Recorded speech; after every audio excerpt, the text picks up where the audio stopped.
네, 안녕하십니까. 이번 시간은 플래티넘 유기화학 제1장의 두 번째 강의입니다. 자, 이번 시간부터 설명드리는 내용은 좀 중요해요. 중요하니까 잘 들으셔야 되고, 자, 이번 시간에는 원자에 대한 내용을 다 설명을 드릴 거예요. 제가 오리엔테이션에서 말씀드렸죠.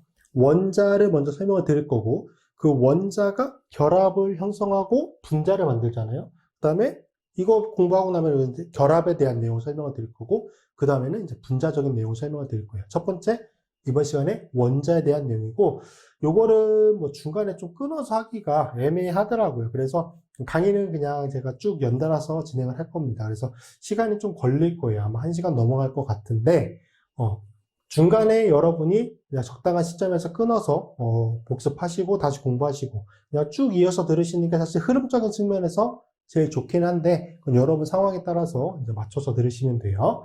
그래서 우선 뭐 쉬운 것도 있고 조금 복잡하고 자세히 설명드릴 내용도 있기 때문에 쉬운 거는 좀 빨리 넘어가고 중요한 부분들 거기만 좀 중점적으로 설명을 드리도록 하겠습니다. 자, 원자의 구조와 원자 번호. 이거 모르시는 분 없어요. 다 아세요. 왜? 중학교 때부터 공부했잖아. 그렇죠? 몇 번을 공부했을 거기 때문에 다 아실 거야. 그러니까 여기서는 그냥 간단히만 볼 겁니다. 자, 원자는 핵과 전자로 되어 있죠. 핵은 중심부에 존재하고, 전자라고 하는 거는 뭐 이제 그 원자 이론에 따라 좀 다르긴 한데 어쨌든 핵 주변에 존재하죠. 주변에서 이렇게 회전을 하고 있는 상태이고, 그래서 전자 구름이라고 하는 형태로 보통 부르게 됩니다. 자, 핵 양전하를 가지고 중심부에 밀집이 되어 있다. 양전하 플러스 차지를 가지고 있는 거고, 양성자 중성자로 되어 있고요. 자, 원자 질량의 거의 대부분을 차지한다. 중심부에 굉장히 좁은 공간만 차지하는데 원자 질량의 거의 대부분을 차지하게 됩니다. 자, 전자가 중요하죠. 유기화학적으로 제일 중요한 건 전자예요. 전자. 자, 음전하를 가지고 핵 주변을 회전하고 있습니다. 자, 원자 구조에서 대부분의 부피를 차지하지만 질량은 무시될 만큼 매우 작다. 왜? 여기 보시면 상대적인 질량이 제시가 되어 있는데 원자 핵의 양성자, 중성자 있죠? 이걸 1로 봤을 때 전자는 이거의 1837분의 1밖에 안 돼요. 그러니까 무시해도 될 만큼의 수치예요. 그래서 거의 무시가 된다라고 보시면 되고, 상대적인 전하량, 양성자가 플러스, 전자가 마이너스. 중성자는 전하는 없고요. 그래서 플러스와 마이너스. 중성 상태의 원자는 이 양성자와 중성자의 수가 같기 때문에 차지가 없는 중성 상태를 띠게 되죠. 그래서 뭐 전하량, 절대적인 값, 질량의 절대적인 값 몰라도 돼요. 유기화학적으로는 물어보지 않아요. 그냥 상대적인 것만 알아두시면 됩니다. 자, 원자 번호. 원자에게 가지고 있는 양성자의 수고요. 이거는 물질 고유의 특성입니다. 원자 고유의 특성이에요. 그래서 고유한 값이고, 이게 중요한 거지. 중성 원자는 원자 번호와 양성자 수와 전자 수가 동일하다. 자, 그래서 원자 표시하는 건 이렇게 표시를 하죠. 뭐 처음 보는 거 아니실 거고, 오른쪽 편에 있는 것들은 그래도 워낙 익숙한 내용인데, 왼쪽 편으로 표시가 되는 것들이 조금은 어색하긴 한데, 왼쪽 편의 아래쪽으로는 원자 번호를 써줍니다. 원자 번호는 뭐와 같다? 그죠? 양성자의 수와 같아요. 질량수는 양성자의 수에다가 뭘 더한 거? 중성자를 더한 거거든. 그래서 이 위쪽으로 질량수를 써주게 됩니다. 그래서 클로라이드로 예를 들면은 Cl- 전자 하나 얻어서 이제 마이너스 이온이 됐을 때 Cl-, 그다음에 Cl2 분자. 그렇죠? 이렇게 써주게 되고, 그 다음에 이제 Cl 같은 경우는 원자 번호가 17번이니까 이렇게 써주게 되고, 35와 37은 원자 질량 수잖아요. 그래서 이렇게 표현을 해준다. 근데 간혹 요거 두 개를 묶어서 표현하는 경우도 있어요. 예를 들면 Cl의 원자 번호가 17번인데 얘가 35더라. 뭐 이런 식으로 이렇게 묶어서 쓰는 경우도 있습니다. 그래서 그 점만 참고해 주시면 될 것 같아요. 자, 그 다음에 이제 원자 구성 요소 간의 관계인데, 자, 양성자와 전자는 뭘 결정하냐? 원자의 전하량을 결정을 하죠. 그래서 앞쪽에 설명드렸던 것처럼 중성 원자는 양성자 수와 전자 수가 같아요. 개수는 같고 부호가 반대잖아. 그래서 상쇄가 될 거기 때문에 이제 중성 원자는 이제 양성자 수와 전자 수가 같은 상태. 양이온 원자, 플러스 차지를 가지고 있는 원자는 당연히 양성자 수가 많을 것이고, 그렇죠? 음이온 원자 같은 경우는 마이너스정이 꽤 커야 되니까 당연히 전자수가 많겠죠. 이건 뭐 상식적인 내용인 건데, 중요한 건 요거야. 전하량은 전하의 개수의 변화에 의해서 달라지는 거예요. 뭔 변하지 않아? 양성자의 수는 변하지 않아. 그쵸? 그쵸? Na 플러스 원자 번호 11번이야. 양성자의 개수 11개. 그럼 중성 상태에서는 원래 전자도 11개였어야 돼. 근데 Na 플러스는 1쪽 원자이기 때문에 보통 전하 하나를 잃어버리고 비활성 기체 전자 배치로 넘어가려고 하잖아요. 전하 하나를 잃어버린단 말이야. 전자 하나가 부족해진 상태. 그래서 전자가 10개가 된 거예요. 그러니까 이거 실제 계산해보면 플러스 1의 차지를 가지게 되죠. 자, 그리고 Cn-17쪽 원자는 전자 하나를 받으면 비활성 기체가 전자 배치로 갈 수 있거든. 그쵸? 그래서 C 같은 경우는 앞쪽에 본 것처럼 양성자의 수가 17개야. 그럼 중성 상태에서는 전자 수도 17개여야 되는데 마이너스 1. 전자 하나를 더 받은 거죠. 그래서 18개. 계산해보니까 마이너스 1. 어렵지 않죠? 자, 이렇게 이해해 주시면 되고, 그 다음에 이제 양성자와 중성자, 원자의 원자 질량을 결정하게 됩니다. 자, 양성자와 중성자의 합이 원자 질량이다. 질량수라고도 하고요, 이제 AMU라고 하는 단위를 쓰게 되죠. 자, 이것과 관련해서 이제 한 가지 알아둘 게 동위원소, 아이스토프라고 얘기를 하고요. 자, 뭐냐? 원자 번호는 동일하지만, 원자 번호가 동일하기 때문에 양성자의 수는 같습니다. 양성자는 원자 고유의 특성이니까 동일한 원자라고 하면은, 그쵸? 원자 번호는 같고 양성자의 수까지는 동일해야 돼요. 근데 원자 핵에 존재하는 중성자의 수가 다른 거예요. 중성자의 수가 달라서 서로 다른 원자 질량을 가지는 원자, 이걸 동위원소라고 얘기를 하죠. 자, 몇 가지 특징만 좀 간단히 볼게요. 자, 자연계에 존재하는 모든 원자는 최소 2개 이상의 동위원소를 가지고 있으며 자연계에 서로 다른 비율로 존재한다. 탄소 원자는 대표적인 게 이거 2개인데 이거 이외에도 한 10개 이상으로 알고 있거든요. 근데 나머지 건 다 필요 없어. 이거 2개가 제일 중요하거든. 어쨌든 존재 비율이 이렇게까지 보인다는 얘기는 그나마 이것들이 안정하게 존재할 수 있다는 얘기야. 동위원소는 대부분 안정하게 존재할 수 있는 거는 굉장히 적고요. 대부분은 이제 좀 불안정하고 실제 존재 가능성이 그렇게 크지 않은 뭐 그런 형태들이 대부분이긴 하죠. 일단 탄소 원자는 이제 원자 질량이 12인 것과 13인 게 있어요. 그래서 양성자의 수는 6개, 중성자 6개면 12가 되는 거고, 양성자는 6개 똑같고, 중성자가 7개가 되면은 이제 원자량이 13인, 원자 질량이 13인, 이제 C13이라고 얘기를 합니다. 그래서 그게 만들어지고, 이렇게 존재 비율이 다르게 되죠. 자, 앞에 탄소 예를 들었던 것처럼, 탄소, 질소, 산소, 우리가 이 주기에서 보는 제일 대표적인 원자들이에요. 그래서 저것들이 대부분 포함이 되기 때문에 이 내용을 설명을 드리는 건데, 탄소, 질소, 산소, 기타 이외의 원자들과 같은 일부 원자의 경우만 양성자 수와 중성자 수가 같은 형태가 주동위원소. 이 주동위원소라고 하는 것은 존재 비율이 가장 큰 원소예요. 주동위원소일 뿐, 대부분의 경우는 중성자 수가 양성자 수보다 많은 형태가 주동위원소가 됩니다. 이제 2개를 예를 들어놨죠. 탄소 원자와 리튬 원자인데, 보세요. 탄소 원자는 앞에서 본 것처럼 질량수가 원자 질량이 10인 것과 13인 게 존재하죠. 양성자 수는 똑같고 중성자 수가 다릅니다. 그러면 앞에 얘기는 뭐냐면 양성자의 수와 중성자의 수, 이게 같은 경우, 이게 앞쪽에 원자들 있죠. 여기에 해당하는 원자들은 그게 주동위원소, 제일 높은 비율로 존재한다는 거예요. 자, 얘가 98.9%로 존재하는 거지. 얘가 1.1이 되니까 이것들의 이제 실제 평균 원자량을 계산해보면 12, 원자 질량이 12인 게 더 높은 비율이기 때문에 평균 원자량은 12에 가깝겠죠. 그래서 이런 이제 평균 원자량을 보이게 되는데, 리튬은 다르다는 거야. 리튬은 원자 번호가 3번이에요. 그래서 양성자가 3개가 존재해. 그리고 중성자는 3개, 4개가 존재해요. 그래서 원자 질량을 보니까 6인 것과 7인 게 있을 수가 있겠죠. 이게 가장 주된 두 이제 동위원소인데, 원자 질량이 6인 게 7.6%. 7인 게 92.4%. 얘는 양성자보다 중성자의 수가 많은 거.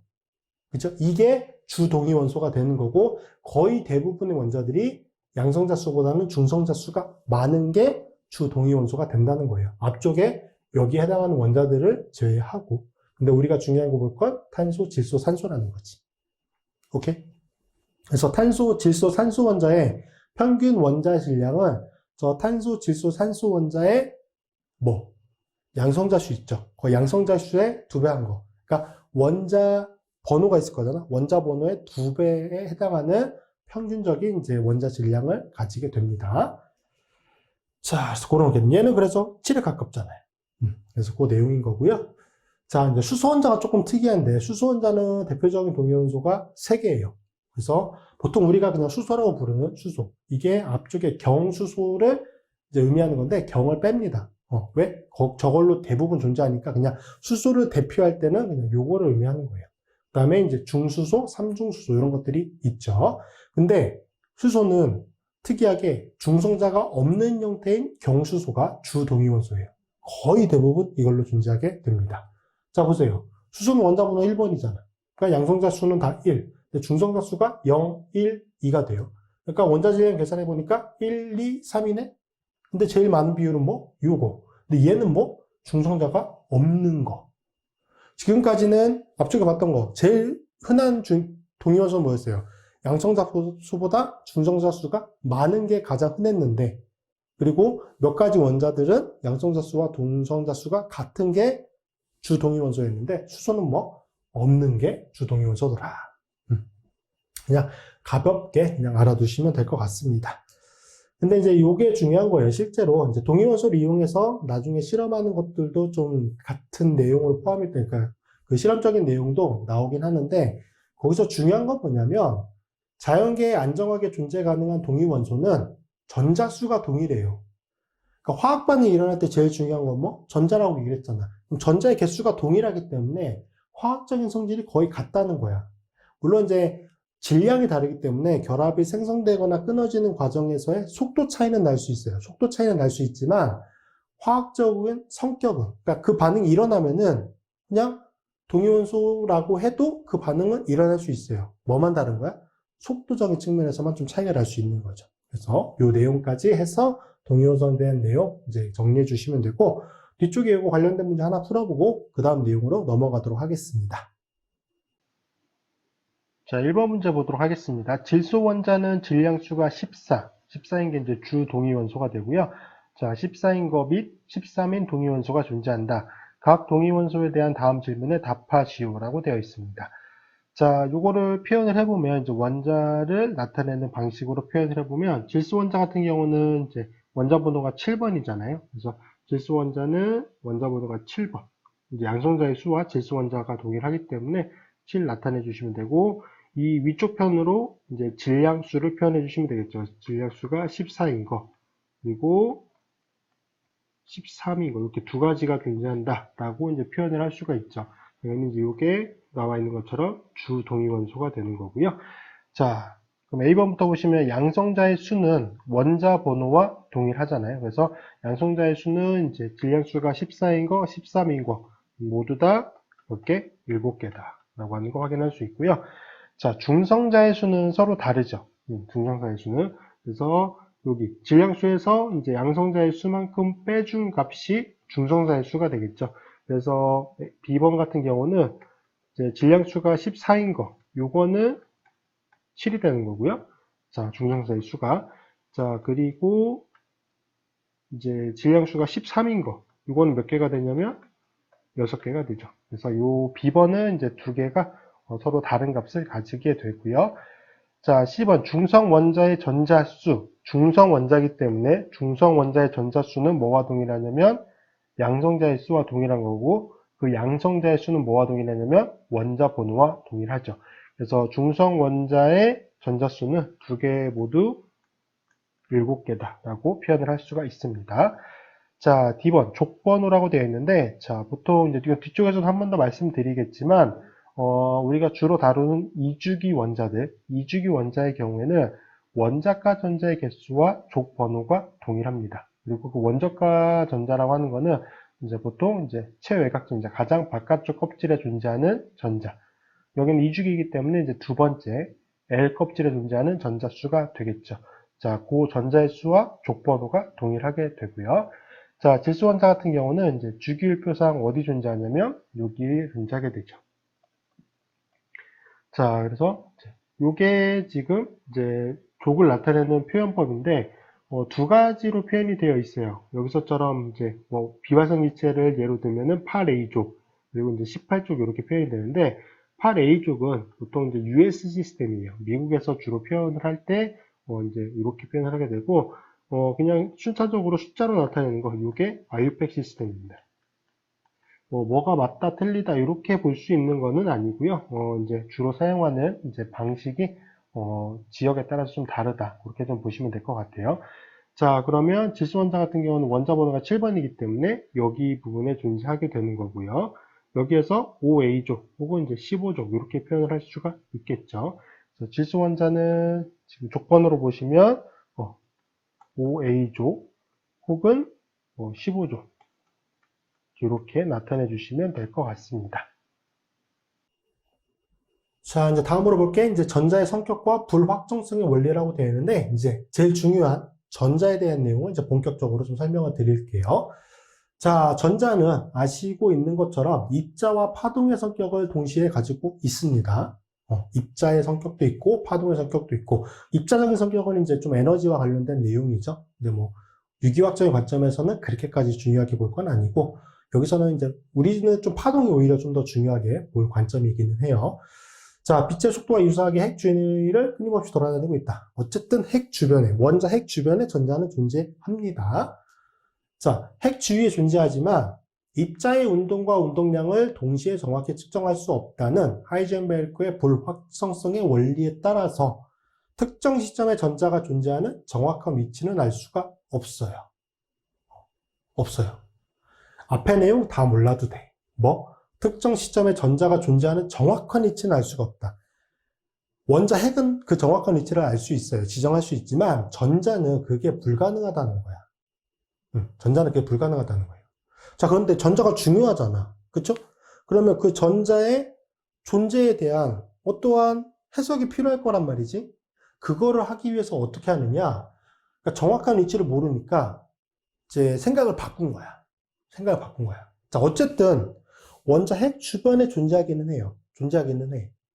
근데 이거를 뭐를 가지고 이제 생각을 하는 거냐면 확률을 가지고 생각을 하는 거야. 확률을. 자, 전자의 위치는 3차원 전자구름의 특정 지점이 아닌 전자구름의 특정 부분에서 전자가 발견될 수 있는 확률을 가지고 설명을 합니다. 자, 어떤 지점은 이제 계산을 해보니까 전자가 발견될 확률이 90% 이상이고 어떤 부분은 1%야. 그러니까 실제 전자가 존재할 가능성이 높은 부분들, 90% 보통 90% 정도를 기준으로 하는데 그 부분들을 이제 도식을 해본 거죠. 그러니까 전자가 존재할 수 있는 구역이라고 하는 부분이 이제 어떻게 좀 특정이 되는 거죠. 그렇게 이제 지정을 하는 거예요, 위치를. 자, 여기서 한 가지 되게 중요한 용어가 나와. 정말 중요한 용어. 오비탈. 요게 특정 교재들 같은 경우는 궤도함수라고도 되어 있을 거예요. 맥머리 교재도 이거 아마 개정판 전까지는 제가 알기로 궤도함수라고 되어 있었을 텐데 아마 바뀌었거든요. 그래서 최근에 모든 교재들은 다 이제 번역을 할 때 궤도함수라는 용어를 특별히 쓰진 않고요. 그냥 오비탈 이렇게 다 부릅니다. 그래서 오비탈이고 오비탈이 뭐냐? 진짜 제일 쉽게 전자가 존재할 확률이 90% 이상의 3차원 공간. 그게 오비탈이에요. 오비탈에 전자가 존재하는 거야. 오케이? 오비탈이라고 하는 공간에 전자가 존재하는 거예요. 그러니까 전자가 존재하는 공간이 뭐다? 오비탈이다. 오케이? 그냥 이 점만 확실히 알아두시면 돼요. 자, 근데, 저 오비탈이라고 하는 게 이제 조금 더, 이거는 사실 양자역학적인 내용의 관점에서 봤을 텐데, 우리는 중요하지 않아요. 양자역학. 말만 들어도 머리가 아프잖아요. 그렇죠? 뭐 화학과나 뭐 물리학과에 있으신 분들이 유기학을 듣지는 않을 것 같은데 어쨌든 나중에 들으실 기회가 있는 과들 저는 사실 안 들었어요. 저는 전공이 이제 화학 쪽은 아니라서 듣지는 않았는데 이제 이걸 공부하면서 보다 보면은 딱 봐도 이게 공식이 나오는데 뭔 말인지 하나도 모르겠어요. 어쨌든 우리는 그냥 이렇게 일단 기억을 해두시면 되는 거고 자 근데 교재에 나오긴 하니까 이 개념만 좀 설명을 드려보면 원자에 존재하는 전자의 파동성을 설명하는 식이 있어요. 그게 뭐냐면 슈레딩거의 파동 방정식이에요. 슈레딩거는 화학자라고 보기도 하지만 원래는 수학자예요. 수학자.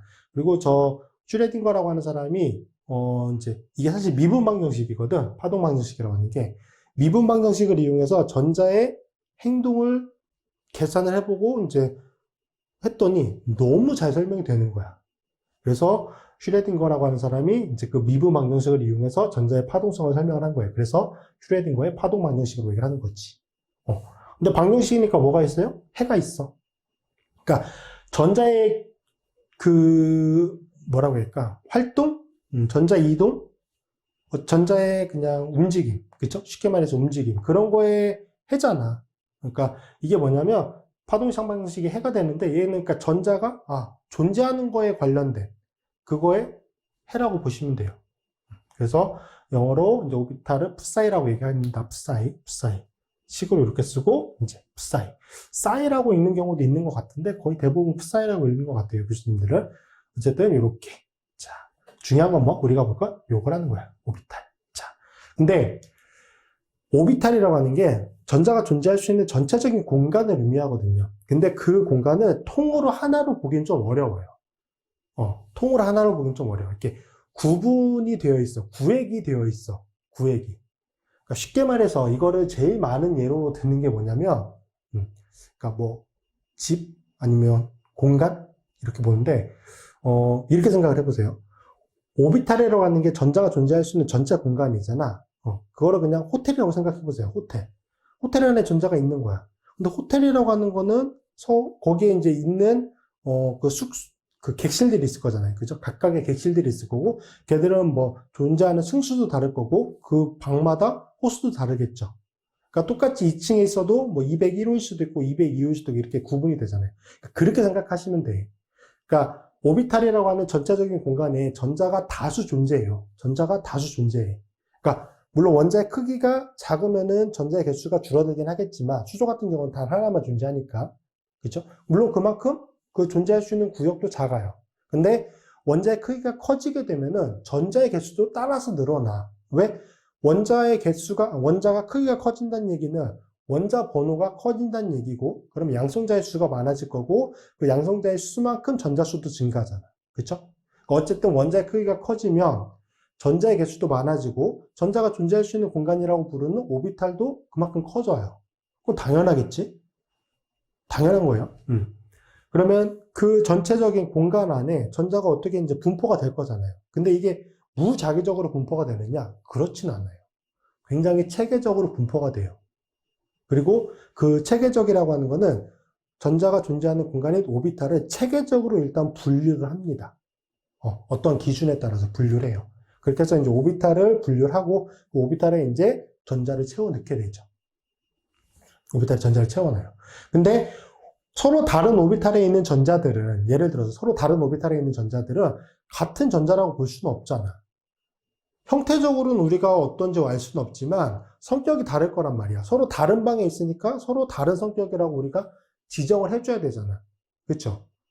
그러니까 그게 어떤 거냐면 쉽게 말해서 전자에다가 특징을 지어주는 건데 이렇게 생각하시면 되지. 전자에 코드를 부여하는 거야. 오케이? 좀 더 쉽게 설명을 해보면 이렇게 생각해 보세요. 아이폰이 있어. 애플에서 아이폰을 만들잖아요. 그럼 겉에 딱 보면은 다 똑같잖아. 그쵸? 서로 다른 거로 구분할 수 있어요? 똑같은 상품명으로 판매가 되는 것들은 모양이 다 똑같겠지. 그쵸? 전자도 같을 거란 말이야. 전자도 그 모여지는 모양, 이런 건 뭐 직접 볼 수는 없지만 일단 같다라고 생각을 해보세요. 근데 그 서로 다른 오비탈에 들어가 있으니까 그것들의 특징을 지어야 돼. 코드를 부여해야 된단 말이야. 그럼 핸드폰에다 코드를 부여하기 위해서 어떡하죠? 어떠한 일련 번호를 다 매길 거잖아. 그쵸? 그래서 핸드폰이 겉에서 보기에는 같아 보여도 실제 뒤에 까보면 다 일련 번호가 다르잖아요. 그렇게 구분을 할 수 있는 거잖아. 전자도 똑같은 거야. 겉으로 보기에는 서로 같은 전자처럼 보이지만 거기에다가 코드를 부여하는 거지. 그 코드는 보통 숫자로 부여하게 돼요. 오케이? 전자도 숫자로 부여하게 되는 거야. 그럼 숫자가 필요하겠지? 무자기적으로 넌 1번 하고 너는 100번 해. 이렇게 할 수 없잖아. 규칙적으로 배정을 해줘야 된단 말이야, 숫자를. 오케이? 그러기 위해서 필요한 게 뭐야? 양자수라고 하는 거예요. 그러니까 오비탈에 존재하는 다수의 전자를 체계적으로 계통화한다. 오비탈에 존재하는 전자를 특정 지어주는 거야. 코드를 부여하는 거야. 그러기 위해서 필요한 게 양자수, 퀀텀 넘버. 얘 진짜 숫자거든. 그러니까 이 숫자라고 하는 거를 이용해서 전자에다가 코드를 부여해 주는 거야. 너는 어떠한 성격의 전자다. 이렇게. 이해되셨죠? 여기까지만 이해하셔도 되게 이제 전혀 문제가 없는 거야. 오케이? 이게 제가 설명할 수 있는 가장 쉽게 설명을 드리는 거긴 한데 혹시 조금 어려운 부분이 있다라고 하면은 다시 한두 번 정도만 좀 반복해서 들어보세요. 그러면 이해는 충분히 되실 거라고 생각을 하고, 그래서 이제 양자수. 양자수를 처음 접하시는 분들은 사실 그렇게 많지는 않을 것 같은데, 그래도 일단은 어떤 개념인지 좀 확실히 좀 잡고 넘어가야 되기 때문에 설명을 드릴 거고, 왜냐면 이거를, 기본서에서는 대부분 양자수에 대한 내용을 깊이 있게 설명하는 교재는 거의 없어요. 여러분이 제일 많이 보시는 맥머리 스미스 교재에서 양자수라고 하는 개념을 그렇게까지 깊이 있게 설명하진 않거든요. 왜냐면 이거는 사실 일반학적인 개념에서도 일단 접근을 했었던 적이 있는 내용이고, 그렇기 때문에 자세히 설명을 하진 않는데, 그래도 우리가 오비탈이라고 하는 거를 좀 온전히 이해하기 위해서, 오비탈이라고 하는 게 유기화학적으로 진짜 중요하기 때문에 요거를 온전히 이해하기 위해서 요 개념을 좀 설명을 드릴 겁니다. 오케이? 양자수 네 가지를 설명을 드릴 거예요. 주양자수, 부양자수, 자기양자수, 스핀양자수. 오케이? 그 네 가지. 제일 중요한 거는 주양자수, 부양자수, 자기양자수까지는 좀 중요하고 그 세 가지가, 스핀양자수는 그냥 회전 방향에 대한 내용인데 그거는 그렇게까지 중요하진 않아요. 자, 양자수 퀀텀 넘버고, 주양자수 n이라고 표시를 합니다. 자, 얘는 쉬워요. 원자의 전자 껍질 수양. n이 1이면 뭐야? 전자 껍질 한 개인 거. 그거를 k 껍질이라고 얘기를 하죠. 전자 껍질 한 개인 거는 1주기 원자, 1주기 원자. 여기서의 숫자는 주기라고 생각하시면 돼요. 그러면 n이 2면 껍질이 몇 개인 거야? 2개인 거지, 2개인 거. 2개. 오케이? 그러면 K 껍질이 있을 거고, 그 마지막에 존재하는 마지막 껍질은 L 껍질이라고 얘기하는 거죠. 그럼 2주기 원자에 해당하는 거. 자, 그렇게 생각하시면 되고, 이게 중요한 게 뭐냐면, 자, 오비탈의 크기와 에너지를 결정하는 거야. 자, 제가 앞쪽에서 말씀드렸죠. 오비탈이라고 하는 게 전자가 존재할 수 있는 전체적인 공간을 의미한다. 근데 그게 통으로 하나로 볼 수 있다, 없다? 그렇게 볼 수는 없다. 구역으로 지정이 되어 있다. 나눠져 있다. 오케이? 구역으로 나눠져 있다. 근데 그 구역이라고 하는 게 크기도 다르고 모양도 달라요. 그러므로 해서 에너지도 달라요. 그래서 근데 그럼 그거를 뭐가 특정을 짓느냐? 얘가 짓는 거야. 주양자수라고 하는 게. 오비탈의 크기와 에너지를 결정한다. 그 n이라고 하는 값이 커지게 되면은 오비탈의 크기도 커지는 거고, 왜? 원자의 전자 껍질수가 커지니까 일단 크기는 커지겠지. 오케이? 에너지도 높아져요. 에너지 높아져. 자, 크기가 커지는 거는 당연하다고 생각을 하실 것 같아. 전자 껍질이 많아지니까 당연히 크기는 커지겠지. 오케이? 그럼 왜 에너지가 커지느냐? 이렇게 생각하실 수도 있는데, 자, 이거는 쉽게 이렇게 생각해 봅시다. 원자라고 하는 거에 에너지를 결정할 수 있는 요소는 되게 많을 거야. 그렇죠? 우리는 그거에 대한 심도 깊은 내용을 필요로 하지 않아요. 전혀 중요하지 않아. 그리고 우리가 중요한 건 뭐? 원자에서 제일 중요한 건 뭐? 전자. 그러니까 우리는 이렇게 생각할 거야. 원자의 에너지를 결정하는 가장 주된 요인은 뭐다? 전자다. 오케이? 실제 그렇기도 하지만 원자의 에너지를 결정하는 가장 핵심적인 요인, 우리가 제일 중요하게 봐야 되는 건 뭐다? 전자다. 오케이? 그리고 그 전자라고 하는 거는 일단 에너지가 굉장히 높은 화학종이야. 굉장히 불안정하고 활동성이 큰 화학종이야. 거기까지 생각하셔야 돼. 오케이? 전자라고 하는 거는 고에너지의 활동성이 큰 어떠한 성격을 가지고 있는 거예요. 이해되셨어요? 그러면 그 전자를 안정화시켜 줄 수 있는 요인이 있는데 그게 뭐냐면 원자 핵인 거야. 원자 핵은 플러스지. 전자는 뭐예요? 마이너스지. 그럼 둘 사이에 뭐가 생기겠어? 인력이 생기겠지. 원자 핵이 전자를 잡아당기고 있다고. 제발 좀 진정하라고 담기고 있다고. 이해돼요?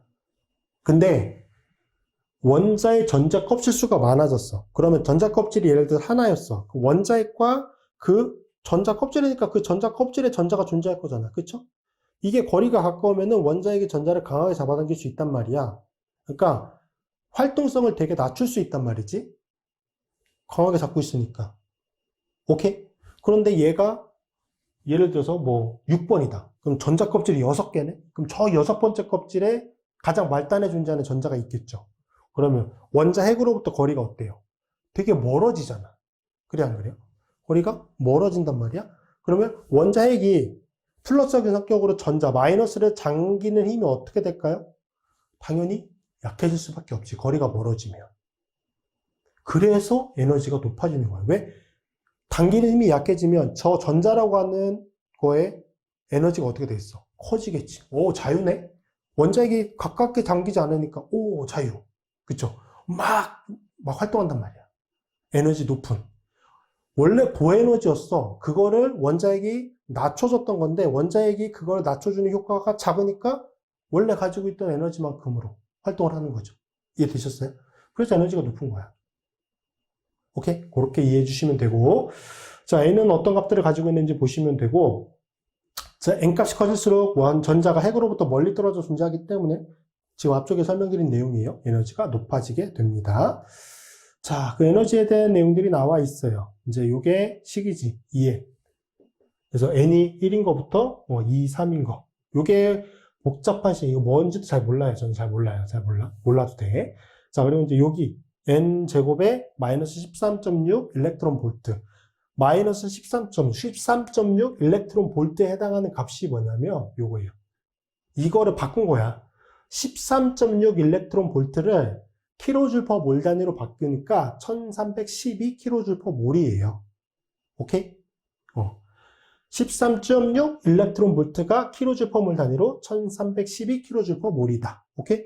그러면 N 값 넣어주면 되잖아. 1인 거는 뭐 분모가 1이니까 그대로 들어가고, 이제 전자 껍질이 늘어나게 되면은 요 그대로 이제 맞춰서 에너지를 계산해 주시면 돼요. 그래서 전자 껍질이 커질수록 에너지는 높아지게 된다라고 생각해 주시면 되고, 뭐 절대적인 에너지 값 계산하는 거라든지 이것과 관련된 식은 유기화학적으로 하등 중요하지 않습니다. 전혀 중요하지 않아요. 그냥 표시는 해드린 거야. 이런 내용이 있다라고 하는 거고. 저한테 이걸 설명해 보세요 하면은 저는 못해요. 저는 사실 배우지 않았고, 이거를 유기화학적인 관점에서 볼 필요가 전혀 없는 내용이기 때문에 이거를 제가 공부해야 되겠다는 생각을 해본 적도 사실 없어요. 그냥 이런 게 있다만 알아두시면 되고, 자, 근데 이제 요 에너지 갭이 좀 줄어들기는 해요. 첫 번째 껍질에서 두 번째 껍질, 요 차이는 좀 큰데, 두 번째 껍질에서 세 번째 껍질, 요 에너지 차이는 조금씩 이제 점차적으로 좀 줄어들게 됩니다. 그 전까지만 좀 특징 지어서 기억해 두시면 될 것 같아요. 자, 그 다음에 N값, 주 양자수의 수와 이제 오비탈의 수라고 되어 있는데, N 제곱계예요. 그래서 N이 1이면 껍질이 하나인 거거든? 껍질이 하나인 거. 그때 오비탈의 수는 한 개예요. 그러니까 오비탈이 전체가 존재할 수 있는 공간이지? 전체가 존재할 수 있는 공간이지? 첫 번째 껍질이면은 얘가 그냥 전체 통이 하나의 오비탈이 되는 거야. 그거를 세분화하지 않는 거야. 구획화하지 않는 거예요. 오케이? 그래서 한 개만 존재해. N이 2면은 오비탈이 4개네? 와, 그러면 그 공간을 4개로 분획을 하는 거지. 이해되셨어요? 물론 여기 N이 2라고 하는 거는 이제 두 번째 껍질을 의미하는 거고, 그 두 번째 껍질만 4개가 존재하는 거예요. 4개가. N이 3이면 세 번째 껍질이 되겠지. 세 번째 껍질. 앞쪽에 물론 첫 번째 껍질, 두 번째 껍질 존재하는 거야. 그거 없이 세 번째 껍질만 존재할 수는 없어. 안에서부터 계속 차는 거예요. 그래서 N이 3이면 이제 세 번째 껍질까지 존재하는 거고, 그렇게 표현하면 되겠네. 세 번째 껍질까지 존재하는 거고, 그 세 번째 껍질의 구역은 몇 개로? 전체 9개로 구획이 되어 있는 거예요. 이렇게 기억해 두시면 돼요. 다시 한번, 오비탈은 전자가 존재할 수 있는 전체적인 공간을 의미하는 거고, 어떠한 특징, 특히 이제 양자수에 따라서 에너지가 계산이 될 거고, 그거에 따라서 그 구역이 어떠한 기준에 따라서 구획화가 된다. 분해가 된다. 이렇게 생각하시면 되겠죠? 그렇게 보시면 됩니다. 요거에 대한 거는 자세히 뒤쪽에서 다시 한번 말씀을 드릴 거고, 자, 그 다음에 N값을 정했어. N값이 정해지면은, N값, 주 양자수에 따라서 부양자수가 정해져요. 이제 부양자수보다는 이제 방위양자수라고 하는 용어를 좀 더 많이 쓰긴 하는데, 그냥 부양자수에 따라서 정해진다고 하는 관점에서 봤을 때 그냥 부양자수 이렇게 쓰기도 합니다. 그래서 이렇게 표현을 해드렸고, 얘는 뭘 하냐면은 오비탈의 종류를 결정해요. 오비탈의 종류. 그 종류가 이제 서로 다른 모양을 가지고 있거든요. 그래서 오비탈의 종류를 결정한다. 자, 근데 얘 L이라고 표현을 하는데 그 L 값은 N 값에 따라서 달라지게 되는 거예요. L 값은 0부터 n-1의 값을 가지게 됩니다. 0부터 n-1의 값. 오케이? n이 0이면 L 값은 뭐밖에 안 되겠어? 0밖에 없겠지. 그렇죠? n이 1이면 0과 죄송해요. n이 0일 수는 없지. 죄송해요. n이 0일 수는 없고 n이 1이면 L은 0만 존재하는 거고 n이 2면은 0과 1이 존재하겠지. 왜? 여기가 2가 들어갔다니까. n이 3이면 L은 0, 1, 2가 존재하는 거죠. 오케이? 그렇게 해서 L값이 계산이 되는 거고, 그 L값이 그 각각의 값, 이게 L값이에요. L값이 특정 오비탈의 종류를 의미합니다. 자, L이 0이야. 얘를 S오비탈이라고 부르는 거고, L이 1이야. 그럼 P오비탈. L이 2면은 D오비탈인데, 여기 뒤는 당연히 신경 쓸 필요가 없고, 우리가 제일 중요한 거는 S오비탈과 P오비탈이에요. 왜? 우리가 유기화학적으로 제일 중요한 원자들이 포진해 있는 게 몇 주기죠? 주기율표상에서? 2주기거든? 2주기? 그럼 몇이야? N2야. N2야. 그럼 N2면은 앞쪽에 계산한 것처럼 L은 0부터 n-1까지니까 0과 1이야. 0과 1이 뭐예요? S오비탈과 P오비탈이잖아. 그래서 이게 제일 중요해. 이제 간혹 3주기로 넘어가면은 n이 3이 되면 0, 1, 2가 되니까 D오비탈도 이제 간혹 나오긴 하는데 유기화학적으로 D오비탈이 그렇게까지 중요하게 볼 건 아니어서 우리가 중요한 건 S오비탈과 P오비탈이다. 그렇게 생각해 주시면 되고요. 자, 이해되셨죠? 이해되셨을 거라고 생각을 해요. 그래서 모양을 이렇게 생겨먹었어요. S오비탈이라고 하는 건 이렇게, P오비탈이라고 하는 이렇게. 요게 이제 X, Y, G축이라고 하는 3차원 공간을 의미하는 거거든요. 3차원 공간. 그래서 S오비탈은 이제 구형이에요. 공 모양, 동그란 이제 구형의 모양이고, 얘는 R형 모양입니다. R형 모양이라고 보통 불러요. 이렇게 R형 모양으로 존재하게 됩니다. 자, N값이 동일한 경우, N값이 동일한 경우, 여기서 보면은 지금 3으로 다 동일하잖아요. N값이 3, 즉 세 번째 껍질에 존재하는 오비탈을 보는 거예요. 세 번째 껍질에 존재하는. N값이 동일한 경우 L값이 커질수록 에너지가 높아진다. L값이 커질수록. 자, 이게 간혹 이렇게 보는 경우도 있어요. N값이 동일할 때 L값이 커지면 저 오비탈의 크기가 커진다? 이게 사실 뭐 그렇게까지 틀린 내용이라고 볼 수도 없는데 또 세부적으로 보면 또 맞는 내용은 아니라고 하긴 하거든요. 근데 그렇게까지 우리가 생각할 필요는 없는 것 같고 어쨌든 L값이 그러니까 N값이 동일할 때 L값이 커진다는 얘기는 S오비탈보다는 P오비탈, P오비탈보다는 D오비탈, 그렇죠? S오비탈, P오비탈, D오비탈이잖아. 그냥 우리는 이게 자세한 내용까지 모르더라도 그냥 L값이 커질수록 에너지는 높아진다. 그러니까 이게 가능하다는 거는 어쨌든 오비탈의 크기가 약간이나마 증가한다라고 생각을 합시다. 그렇게 생각해도 그냥 큰 문제 없어요. 오케이? 저도 그냥 그렇게까지 지금 생각하고 있고 그렇게 생각하고 있는데 문제됐던 건 전혀 없거든요. 그러니까 어쨌든 N값이 동일하다. L값이 커질수록 에너지는 높아진다. 저게 높아진다는 얘기는 S오비탈과 P오비탈, D오비탈 이게 오비탈의 크기가 약간이나마 좀 커질 수 있는 요인이 있다라고 생각을 하시면 되고 조금 더 사실 정확하게는 원자 핵으로부터 가장 말단에 존재하는 전자까지의 거리가 D오비탈이 제일 멀게 되는 거예요. 그래서 그 전자의 활동성이 제일 크게 유지가 될 수 있는 거지. 그래서 에너지가 높아지는 거거든요. 근데 그냥 쉽게 오비탈의 크기가 약간이나마 증가되기 때문에 에너지가 높아진다. 이렇게 그냥 생각을 해주셔도 돼요. 그렇게 생각하고 넘어갑시다. L값이 동일하네? L값이 동일해. 똑같이 다 P오비탈이네? 지금 L값이 1인 P오비탈이에요. 그럼 N값이 높을수록 에너지는 당연히 높아지게 됐겠지. 전자 껍질이 많아지니까. 그렇죠? 얘는 N이 2고, 3이고, 4잖아요. 전자 껍질이 당연히 많아지면은 가장 말단에 존재하는 전자까지의 거리가 멀어지니까 당연히 4p 오비탈에 존재하는 전자가 활동성이 훨씬 더 크겠죠. 그러니까 에너지가 제일 높을 거다.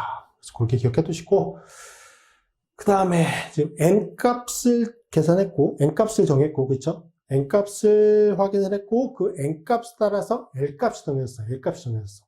그 다음에 이제 마지막이 아니지, 세 번째, 자기양자수. ML이라고 보통 표현하는데, 얘가 오비탈의 공간적 배양, 방향성을 결정합니다. 공간적 배양, 방향성. 자, 3차원 공간이거든.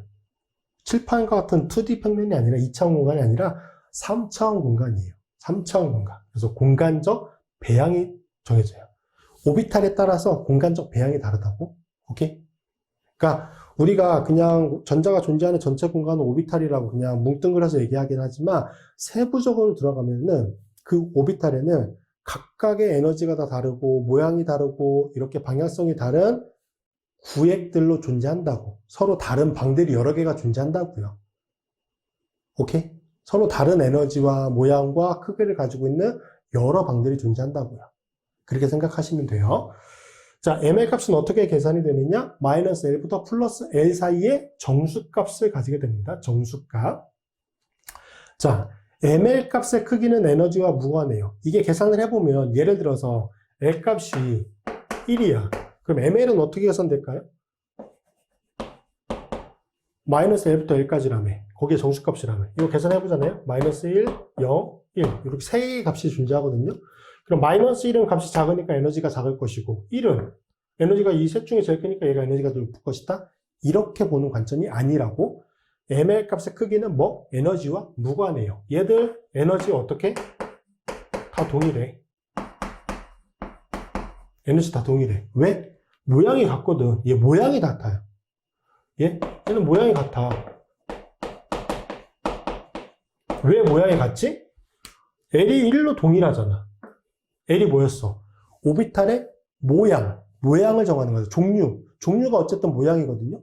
얘 여기서 정해졌잖아. 그러니까 모양이 동일하기 때문에 에너지는 동일하단 말이야. 오케이? 이게 간혹 이제 좀 헷갈려 하시는 분들이 있어서 일단 이걸 짚고 넘어가야 돼요. ml 값의 크기는 에너지와 무관해요. 단지 오비탈이 ml 값의 수 2L 플러스 1이 되거든요. 얘 L이 1이잖아. 그럼 몇 개야? 3개. 그럼 L이 0이면 뭐가 되겠어요? 1개. 1이 되니까. 그쵸? ml 값에 2면은 5개. 그렇게 이제 보시면 돼요. 단지 오비탈이 ml 값의 수만큼 방향성을 가짐을 의미한다. 그럼 얘는 방향성이 몇 개겠어? 3개겠네? 3개. 값이 3개가 존재하니까. 그쵸? 오케이. 이해되셨죠? 그렇게 기억해 두시고. 자, 여기가 제일, 이게 좀 논란이 된다기보다는, 자, L이 0이야. L이 0이야. S오비탈이죠? 그러면 ml 값은 0이야. 오케이? 이게, 제가 보통 어떻게 하냐면, 좀 그냥 간단히 넘어가야 될 때는, ml 값이 0이니까, 이거는 이제 값이 없는 거잖아요. 그래서 방향성이 없음을 의미한다. 이렇게 하고 넘어가면은, 지금까지 이렇게 넘어가서 문제가 된 적은 사실 한 번도 없어요. 근데 사실 이거 세부적으로 보잖아요. 조금 고민해야 될 게 있어. 뭐냐면, L이 0이야. 그럼 ml 값은 당연히 0이겠지. 이건 맞잖아. 그쵸? 근데 앞쪽에 계산했지. ml 값의 크기는 에너지와 무관하며 단지 오비탈이 ml 값의 수만큼 방향성을 가지고 있다. 이거 제가 쓴 게 아니라 모든 교재, 이건 고등학교 때 교재도 다 이렇게 나와요. ml 값의 수만큼 방향성을 가진다. 그럼 얘 뭐야? 0이잖아. 0이라고 하는 값이 중요한 게 아니라 0이라고 하는 값이 한 개가 존재한다는 거야. 맞잖아. L이 0이면 L이 0이야. 그럼 1이잖아. 한 개만큼의 방향성이 존재한다고 해석을 해야 되는 거거든. 근데 대부분의 교재에서 방향성이 없다고 해요. 그리고 저도 방향성이 없음을 의미한다라고 하는 이 결론을 뒤집어 엎을 생각은 전혀 없어요. 저도 이렇게 설명을 하니까. 그러면 이제 뭔가 중간에 해석이 필요하겠지. ml이라고 하는 값이 0. 그럼 이제 간혹 이렇게 생각하시는 분도 있어. 0이니까 당연히 없는 거 아니에요? 그러면 자 보세요. ml이 아까 마이너스 1, 0, 1이었잖아. 0 존재하잖아. 그럼 얘는 방향성이 없다고 봐야 되겠지? 앞쪽에 만약에 방향성이 없는 거라면 그럼 얘는 방향성이 몇 개밖에 없는 거야? 2개밖에 없다고 해석을 해야 돼. 그러니까 0이라고 하는 값을 무시할 수 있는 값이 아니라고, 원칙적으로는. 이해되세요? 0이라고 하는 값 한 개가 존재하는 거야. 그거로 인해서 방향성이 한 개가 존재하는 건데 결론은 뭐야? 방향성이 없네? 이걸 어떻게 해석하자는 거지? 이거는 제가 설명을 드릴 건데 이게 이제 듣고 나잖아요? 그러면 이거 말장난 같은데 이렇게 생각을 하실 수도 있어. 맞아요. 말장난이야. 이거를 해석하려다 보니까 어쩔 수 없이 그냥 말장난처럼이라도 이거를 연결시켜서 해석을 하려고 강의를 하게 되는 거예요. 오케이? 그러니까 여러분은 제가 지금부터 이 과정을 설명을 드릴 건데, 안 들어도 돼.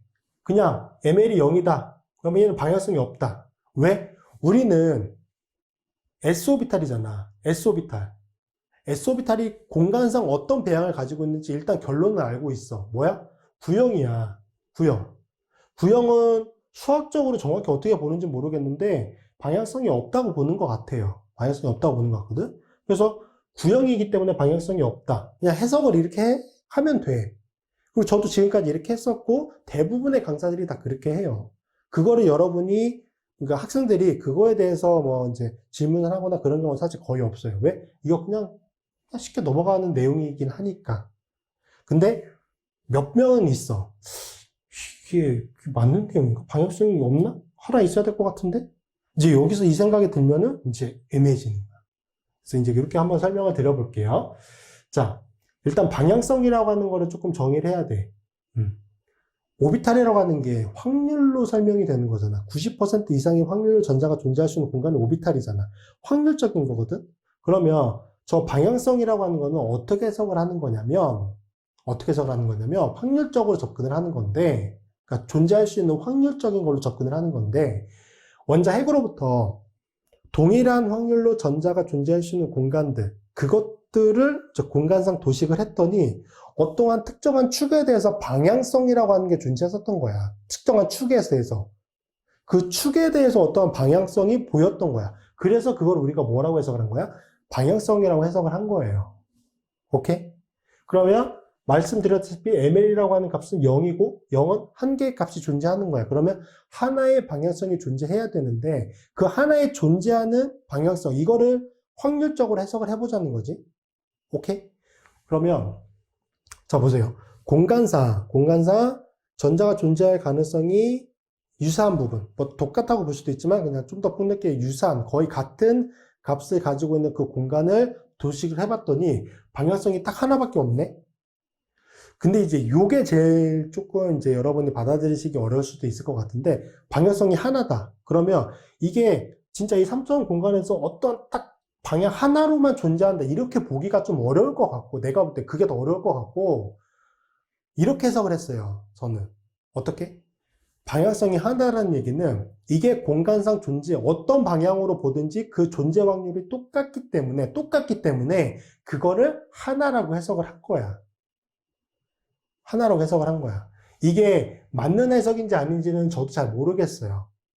이게 말씀드렸지. 이거로부터 이거를 도입하기 위해서 어떻게 해서든 여러분이 조금이라도 이해될 수 있게끔 말을 만들다 보니까 그냥 그렇게 된 거거든.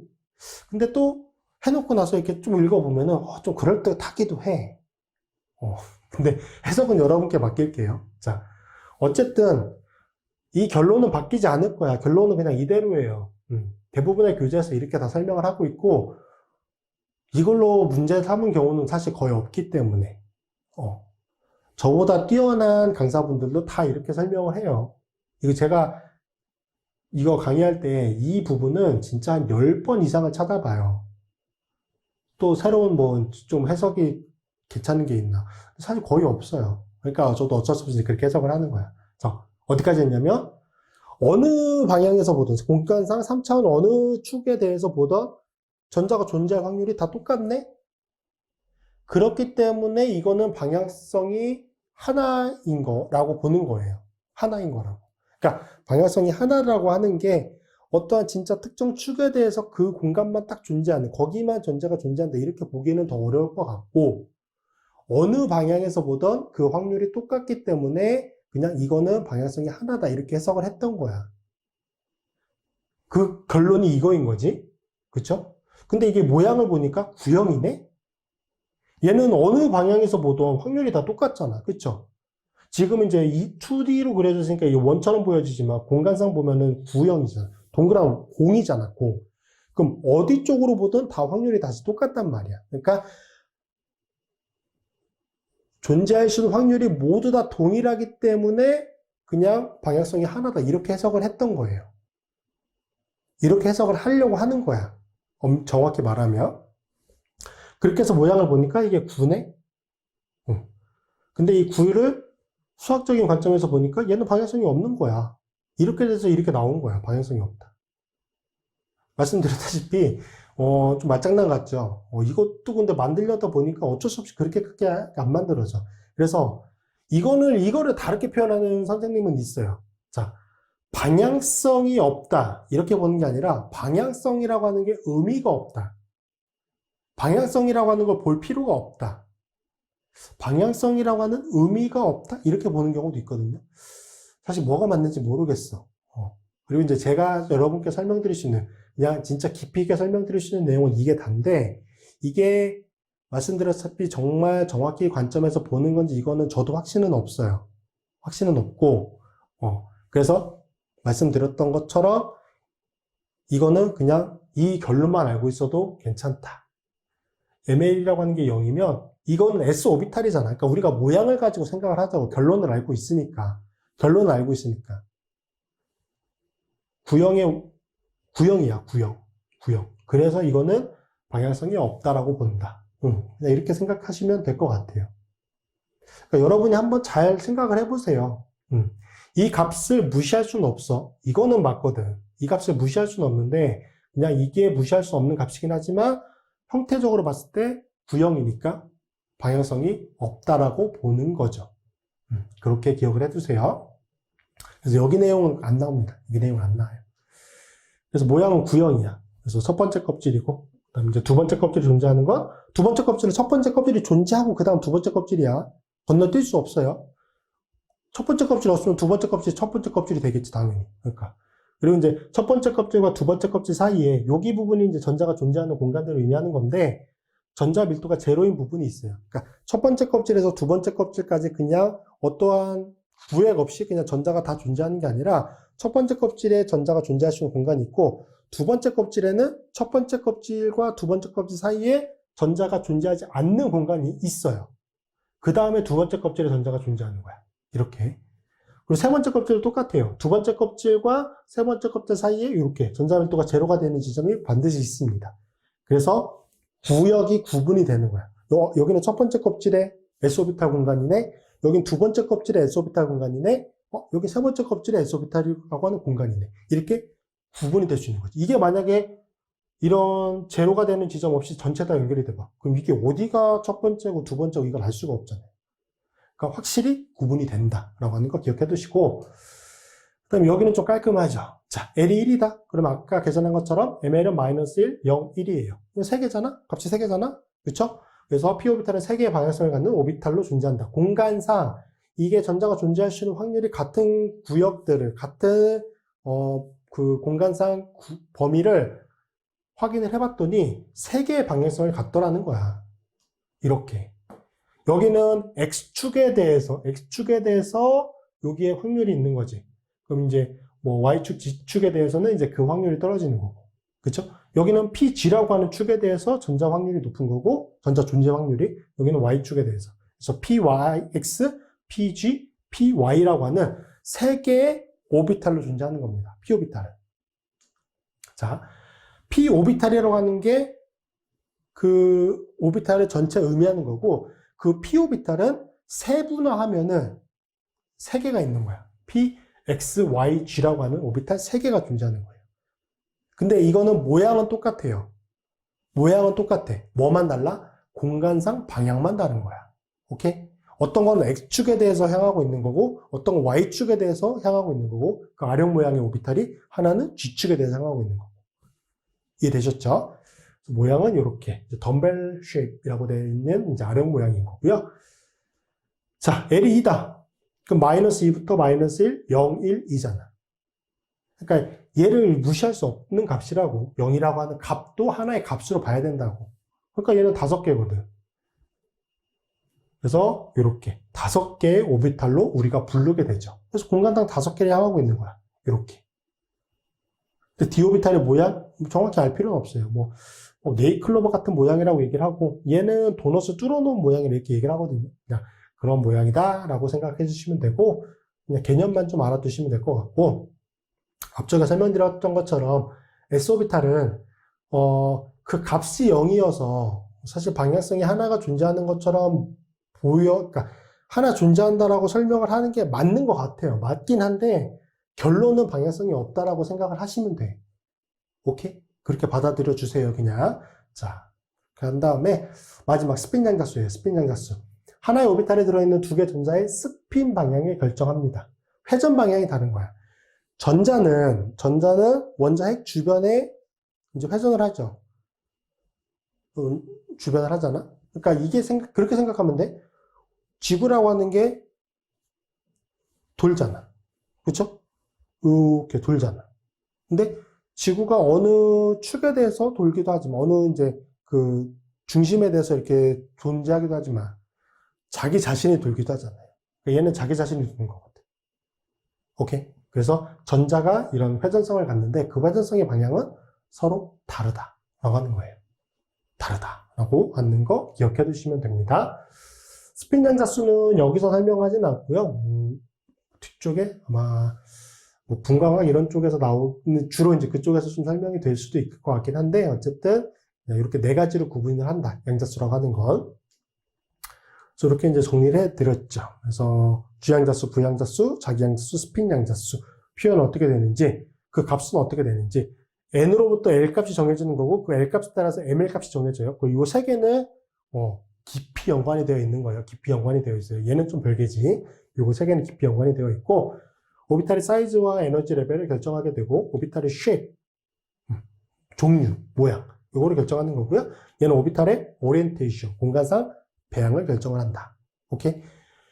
오비탈의 이제 에너지가 결정이 되는 거고, 오비탈의 크기와 에너지가 결정이 되고, 여기에 오비탈의 모양이 결정이 되고, 오비탈의 방향성이 결정이 된다. 오케이? 그 세 가지 확인해 주시면 됩니다.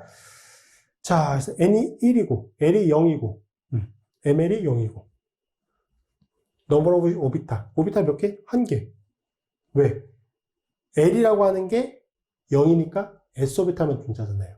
그래서 여기는 이렇게 표현이 되는 경우도 있어요. 예를 들어서 여기 1s 오비탈에 존재하는 전자. 자, 하나의 오비탈. 그러니까 전체 공간을 의미하는 오비탈이라고 하는 개념이 아니라 그게 다 구분화되어 있잖아. 다 구획을 지금 시킨 거잖아. 그쵸? 그러면 예를 들어 1s라고 하는 오비탈, 뭐 2s, 2p 이렇게 오비탈이 이제 구획을 시킨 거잖아. 그러면 그 구획된 하나의 오비탈에는 몇 개의 전자가 살 수 있냐면 두 개의 전자가 살 수 있어요. 이거는 어떤 오비탈이든 다 똑같아요. 크기가 크던 작던 에너지가 더 높던 낮던 다 똑같은데 하나의 오비탈에는 전자가 두 개만 찰 수 있습니다. 그럼 얘는 n이 1이니까 1s잖아. 1s. 그쵸? 1s 오비탈만 존재한단 말이야. 몇 개? 두 개가 차요. 그러면 1s라고 하는 오비탈에 전자가 두 개가 차 있는데 이거를 양자수라고 하는 걸로 표현을 해보면 간혹 이렇게 표현하기도 해요. 첫 번째 1, 0. 오케이? 그럼 ml을 써주는데 ml은 0이네 어차피. 그 다음에 두 개가 존재하는데 뭐만 다른 거야? 이때는 회전 방향만 다르지. 그래서 플러스 2분의 1 뭐 이렇게 표현하는 경우도 간혹 있는 것 같은데 사실 유기화학적으로 이렇게 표현하는 거를 볼 기회는 없으실 거예요. 없을 거예요. 그냥 이렇게 표현하는 관점도 있다. 그렇게만 좀 기억해 두시면 돼요. 자, n이 2면은 l은 0, 1이 정해질 거고 ml은 0, 마이너스 1, 0, 1이 되겠죠. 얘는 2s 오비탈이 되는 거고 얘는 2p 오비탈이 되죠. 2p 오비탈이 세분하면 몇 개가 존재하는 거야? 3개의 오비탈이 존재하는 거죠. p, x, y, g라고 하는 서로 다른 공간 배양을 가지게 되는 p 오비탈이 3개가 존재하는 거지. 그러면 px, py, pg라고 하는 오비탈 각각의 전자가 몇 개 존재하는 거야? 2개씩 존재하는 거예요. p 오비탈 통틀어서 2개가 존재하는 게 아니라 p 오비탈은 px, py, pg 오비탈 3개로 존재하잖아. 그쵸? 이거 통째로 묶어서 이거를 p 오비탈로 우리가 얘기를 하니까 그럼 여기에 2개, 여기 2개, 여기 2개예요. 그 토탈 p 오비탈에는 몇 개? 6개가 존재할 수 있어요. 맞죠? 자, 이렇게 계산해 주시고 그렇게 돼서 두 번째 껍질에 존재할 수 있는 전자의 개수를 최대로 계산해 보니까 몇 개더라? 8개더라. 이게 뭐와 관련된 숫자일 것 같으세요? 옥텟 규칙과 관련된 숫자죠. 그래서 그렇게 기억해 두시고, n이 3인 거, 4인 거, 다 해보시면 될 것 같아요. 숫자 다 표시해드렸고, 자, 나오는데, 뭐 크게 중요하진 않습니다. 그래서 이렇게 정리하면 되실 것 같고, 자, 우리가 중요한 건 요거예요. 그죠? 요거. 자, 오비탈에 이제 전자가 존재하겠죠. 구획화된 오비탈에 이제 전자가 이제 2개씩 들어갈 거잖아요. 그러면 어떠한 방에 먼저 들어갈 건지를 생각해 봐야겠지? 전자 입장에서. 내가 전자야. 그럼 어느 방에 먼저 들어갈까? 내가 들어갔을 때 안정한 방에 먼저 들어가겠죠. 들어갔는데 에너지가 되게 높은 방이야. 그럼 나 자체의 에너지 높아지잖아. 내가 전자라고 했을 때. 그러니까 전자는 되게 똑똑해서 뭐 에너지가 낮은 오비탈부터 먼저 들어갑니다. 오케이? 우리가 해야 되는 건 뭐? 오비탈의 에너지를 계산을 해야겠지. 그 에너지는 어떻게 계산한다? 오비탈의 에너지는 주양자수와 부양자수의 합. 주양자수가 n이고 부양자수가 l이니까 n 플러스 l 값을 결정이 됩니다. 오케이? 자, 이 값이 작을수록 오비탈의 에너지가 작아요. 이 값이 작은 것부터 전자가 차는 거예요. 그 오비탈에. 자, 3D 오비탈은 n이 3이고 d 오비탈이니까 l이 2잖아. 그렇죠? 얘는 n 플러스 l 값이 5예요. 4s 오비탈은 n이 4고 s 오비탈이니까 l이 0이네. 얘는 n 플러스 l 값이 4야. 그럼 뭐가 더 작아? 얘가 더 작네. 그래서 오비탈의 에너지가 얘가 더 작은 거야. 구분이 되어 있는 오비탈, 그러니까 전자가 존재할 수 있는 전체 공간을 아까 말씀드렸다시피 그 양자수라고 하는 개념을 통해서 다 끊었잖아. 방을 다 구분을 했잖아. 그 방 중에 에너지가 제일 낮은 방, 거기부터 들어가는데 이거 2개 방을 비교해 봤더니 4S 방의 에너지가 더 낮더라. 그럼 전자가 들어갈 때 3D가 먼저 들어갈까요? 4S가 먼저 들어갈까요? 4S부터 무조건 먼저 들어간다고. 무조건 낮은 데부터 들어간다고. 오케이? 자, 그럼 n의 값이 같은 경우가 있을 수 있단 말이야. 같은 경우가. 그럼 뭐부터? n 값이 낮은 거. 주 양자수가 낮은 게 에너지가 더 낮은 겁니다. 그래서 계산해 보시면 되겠죠. 3D, n이 3, d 오비탈이니까 l이 2, 합이 5. 4p, n이 4, l이 1. 얘도 합이 5. 그러면 n 값이 낮은 거. 이게 에너지가 더 낮다는 거죠. 자, 이게 중요해. 왜? 시험 문제 이게 나오거든. 오비탈의 오비탈의 에너지에 따라서 거기다 전자를 채워넣을 거야. 그게 전자 배치야. 그게 시험 문제에 나와요. 자, 그때 이제 전자 배치하는 원리가 3가지가 있어요. 첫 번째, 축조 원리. 오비탈에 전자가 채워질 때 전자는 에너지가 가장 높은 오비탈부터 채워진다. 당연한 얘기라고 얘기를 했어. 전자 겁나 똑똑해요. 겁나 똑똑해. 에너지가 낮은 것부터 채워 들어가. 자기가 들어갔을 때 편안한 것부터 들어간다는 얘기야. 자, 전자는 1s, 2s, 2p, 3s, 3p, 4s, 3d. 요거까지는 대부분 다 외우세요. 이 순서대로 이제 오비탈이 채워지고, 그리고 시험 문제도 보통 여기 정도? 3번째 껍질까지 대부분 출제를 하고, 4번째 껍질은 좀 이렇게 워낙 길어지기 때문에 잘 안 되긴 해요. 그래서 3번째 껍질 정도까지만 출제하니까 그냥 이 순서만 알아두시면 되는데, 이게 이제 만약에 주양자수가 늘어나게 되면은 어떻게 정하느냐? 대각선 규칙이라고 하는 걸 이용해서 순서를 정하면 좀 쉽습니다.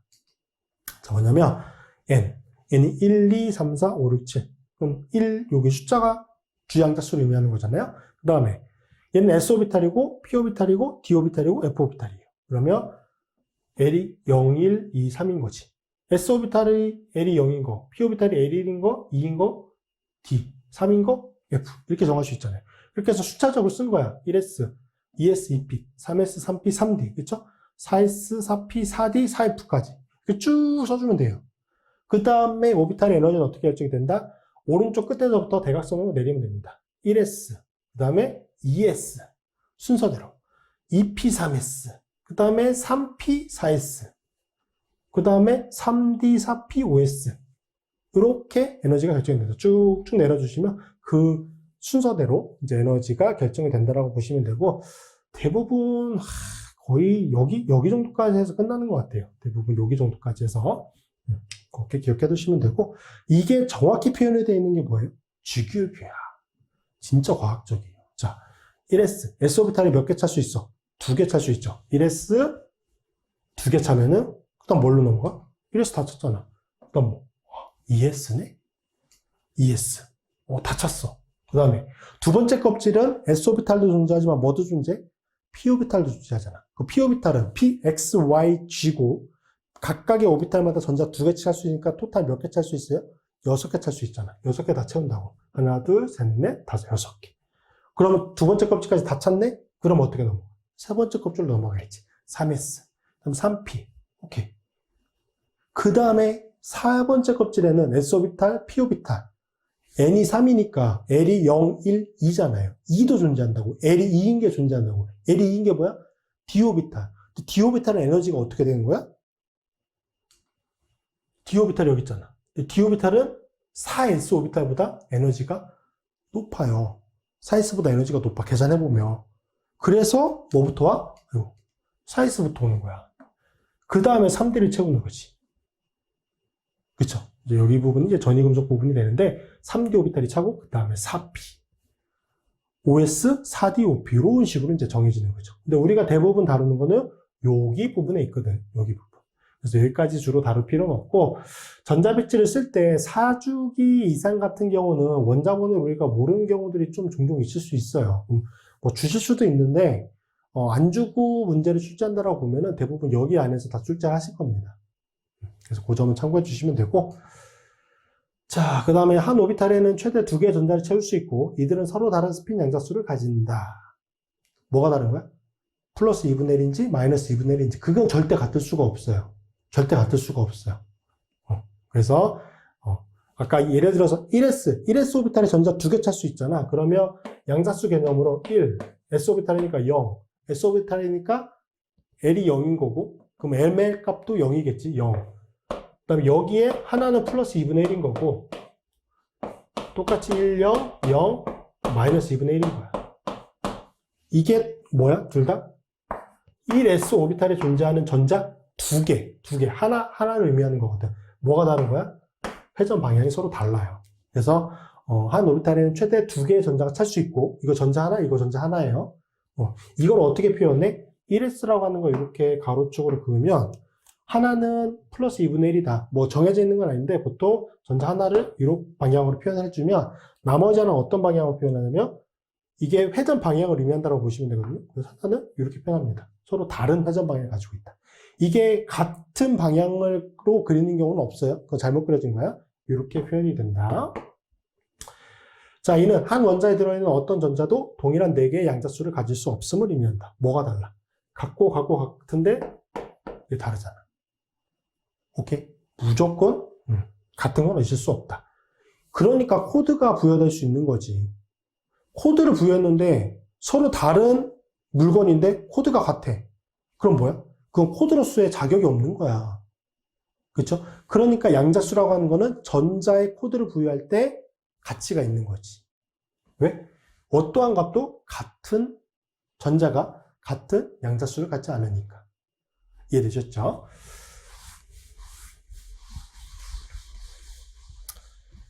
자, 훈트규칙. 에너지가 동일한 여러 개의 오비탈. L 값은 같고 M 값은 다른 오비탈. L 값은 같고. 예를 들어서 L이 1이야. 이거 무슨 오비탈? P 오비탈이죠. M 값이 다르네? L이 1이니까 앞에 한번 썼었는데 ML은 마이너스 1과 0과 1이야. 그럼 예를 들어서 얘가 PX고 얘가 PY고 얘가 PG라고 한번 생각을 해봅시다. 그러면 가까이 오비탈에 전자 몇 개씩 찰 수 있어? 2개씩 찰 수 있잖아. 그러면 여기 토탈 몇 개 찰 수 있는 거야? 6개가 찰 수 있어. 그럼 지금 이걸 표현해 놓은 거예요. 여기에 전자가 채워질 때는 각각의 오비탈에 한 개씩의 전자가 채워진 후 스핀 방향이 반대인 전자가 쌍을 이루면서 채워진다. 무슨 말이냐면 여기에 내가 전자 몇 개를 채울 거냐면 4개를 채울 거야. 4개. 오케이? 4개를 채울 거야. 그럼 이렇게 생각하면 돼. 호텔 방에 투숙을 시키는 거야, 사람을. 방이 3개야? 근데 4명이 왔어. 그리고 그 방 한 명에는 무조건 2명씩은 채울 수 있어요. 오케이? 그렇게 생각하고 한번 보세요. 그럼 한 명이 왔어? 여기 뭐 방 하나에 넣어주면 되겠지. 그 다음에 한 명이 더 왔어. 그럼 여러분 어떻게 하시겠어요? 한 명이 더 왔어. 여기 방에 넣을래? 2명이 찰 수 있을까? 물론 넣을 수는 있어요. 그런데 기존에 들어있던 사람이나 새로 들어가는 사람이나 같은 방에 두 명이 들어가면 살 수는 있지만, 같은 방에 들어갈 수는 있지만 비어있는 방이 두 개나 있는데 여기에 굳이 들어가고 싶을까? 둘 다 싫겠지. 그 말이야. 들어가요. 또 한 명이 왔어. 여기 중에 한 명에 들 거예요? 여기 방 중에 하나? 안 하지. 이거 그냥 상식적이잖아. 상식적인 내용이야. 이렇게까지 세 명이 왔어. 그래서 방 하나씩 했어. 그 다음에 한 명이 더 왔네? 그때는 어쩔 수 없이 여기 중에 하나씩은 넣어야겠지. 그럼 순차적으로 이제 한 명씩 들어가는 거야, 이렇게. 그래서 네 명이, 예를 들어서 네 명이 차야 된다. 그럼 하나씩 채우고, 그 다음에 마지막에는 스핀 방향의 다른 형태로 들어간다는 거죠. 만약에 다섯 개야. 5명이 왔어. 하나 더 들어가. 6명이야. 이렇게 들어간다고. 오케이? 그러니까, p 오비탈을 예를 들면은 p 오비탈은 총 3개가 존재하잖아. 그럼 3개의 전장을 찰 때는 각각의 오비탈에 하나씩 먼저 들어가고 그 다음에 추가로 넣어야 되면은 쌍으로 넣는다. 오케이? 그렇게 기억해 두시면 돼요. 너무 화학적으로 생각할 필요 없어요. 그냥 제가 예로 든 것처럼 그냥 생각하시면 돼. 그러면 이해하는데 전혀 문제 없을 거예요. 자, 이렇게 해야 전자 배치 시 전자 사이 반발력이 작아져 에너지가 낮아진다. 전자 사이 반발력이라고 하는 게 그 들어가 있는 사람들의 에너지. 빈 방 2개 있는데 한 방에 2개 넣어봐. 서로 좋겠어? 에너지 높아지겠지. 왜? 열 받을 테니까. 그래서 하나씩 넣어줘야 이제 에너지가 낮아진다. 그렇게 생각하시면 됩니다. 자, 대표적인 원자들의 이제 전자 배치 18번까지 되어 있어요. 3주기 원자들. 여기까지는 아마 문제를 출제하게 되면은 원자 번호 주지 않을 가능성이 높습니다. 저도 3주기까지는 대부분 주진 않거든요. 3주기까지는. 혹시 못 외우더라도 얘는 주기율표로 이제 유치할 수 있기 때문에 주지 않아요. 아마 여러분도 시험 문제 출제하시게 되면은 주지 않을 거야. 그러니까 3주기까지는 이제 원자 번호들 확인을 외우시든지 아니면 유치할 수 있게끔 그거는 해주셔야 돼요.